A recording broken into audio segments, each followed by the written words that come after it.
ভাই আমার মার্কার একটা ভোট দিয়েন। আমি তো টাকা ছাড়া ভোট দেই না। টাকা আনছো? টাকা 500 দাও। ভাই আমাকে দলের ভোটটা দিয়েন। হ্যাঁ, তোমাকে ভোটটা দিব।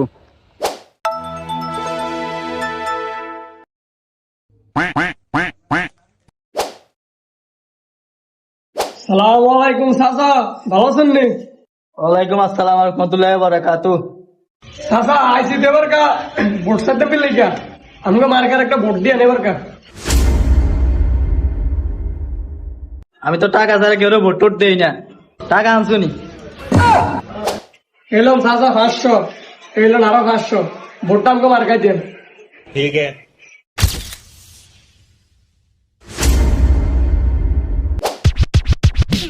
ভাই আপনি কামটা করছেন, কামটাতে ঠিক করেন না। কি আছি ভাই? আপনি যে টিয়ে দিয়া ভোট বেচলেন, এটা তো বহুত পাপের কাম, জানেননি? ভাই একটা মুরগির দাম কত? 6 থেকে 700 টাকা মুরগি একটা। এবার বলেন তো একটা খাসির দাম কত হইতে পারে? ছোট খাসি একটা হইলে 19,000 টাকা, আর বড় খাসি হইলে একটা 20,000 টাকা না, এরকম নিতে পারে। আর একটা প্রশ্ন করি, একটা গরুর দাম কত হইতে পারে? লাখ খানি 1.5 লাখের মতো হইতে পারে। এবার বলেন তো একটা মানুষের দাম, মাশরাফুল মাকলুকাত মানুষের দাম কত হইতে পারে? 1900 টাকা দিয়ে কিনা যায় না ভাই।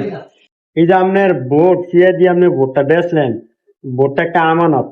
আপনি তো কইলেন মানুষ কিনা জানা টিয়া দিয়ে, আপনি তো 800 টাকার ভিতরে বেচা গেলেন গিয়ে। আমি তো গরু ছাগল মুরগি একটা 800 টাকা লাগে, আর আপনি কিনলেন 800 টাকা দিয়ে। আপনি তো গরু ছাগলের তো দাম কম, কুত্তার চেয়ে নিকৃষ্ট মানুষ হয়ে গেছে। আসলে ভাই আমি তো ভাবি নাই, আপনার কথাই ঠিক আছে। মেয়ের টাকা ঢুকে ঘামু না খেলতেন ভাই। ভাই এবার কালে ভালো হবে, ভালো হবে। আচ্ছা।